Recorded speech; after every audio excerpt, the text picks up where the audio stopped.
For today's video, magluluto tayo nito. Cabbage with sardinas. Okay, let's go. Okay, ito yung sangkap ko. Ayan. At itong dalawang sardinas. At ito, mamaya iluluto rin dito ating tuyo. Ayan.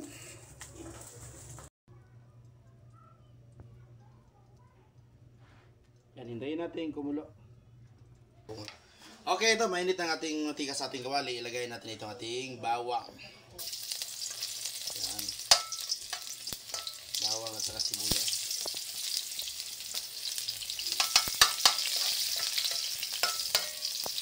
Ito, golden brown na. Ilagay natin itong ating sardinas. Ayan.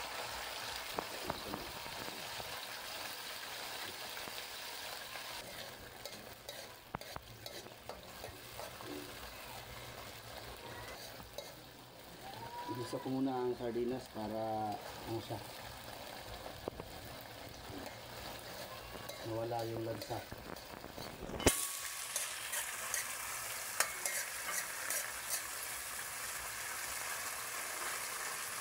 Saka ko na ilagay itong ating cabbage.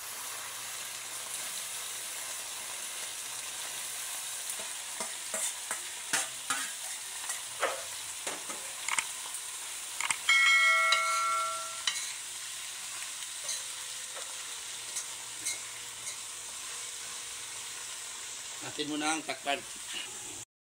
Okay, ito ating tingnan.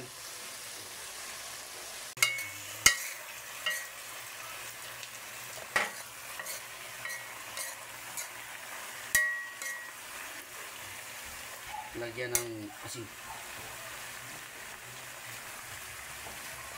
Ito, lagyan natin asin. Saka bitsin. Dati yung ulam na nakita, ito lang lutuin natin. Natin mo lang takpan. Buksan. Okay, ayan. Atin mo lang tikman kung okay na ba.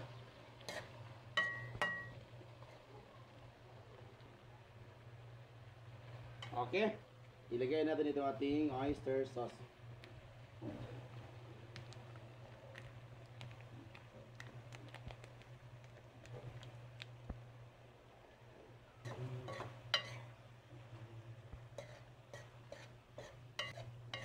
Haluin natin mabuti kasi hindi na ang oyster sauce, hindi na di-dissolve agad.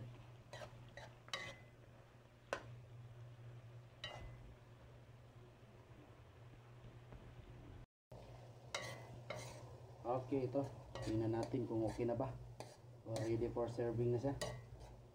Tingnan natin ulit.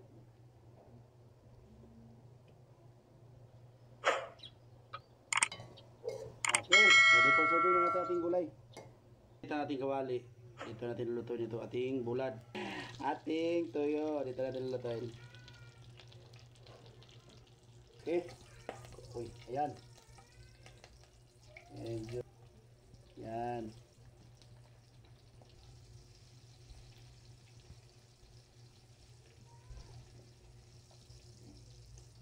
Ito ating sa tuwila para maluto yung kabila. Medyo konti lang yung oil ang lalagay ko kasi wala na, naubos na yung oil.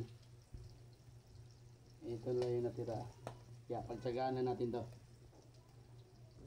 Okay, ito ating baliktarin. Ayan, medyo naluto na yung kabila. Sa kabila, maputi pa. Atin yung baliktarin ng isa. Kabila.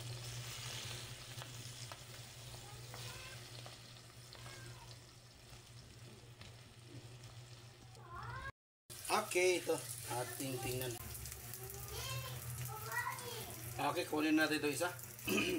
Luto na siya. Ayan. Itong isa, may natira pa palang isa. Munti ko na makalimutan. Masarap to yung escabeche. Pero wala tayong kaya ito lang muna. Ating yan naman yung kabila.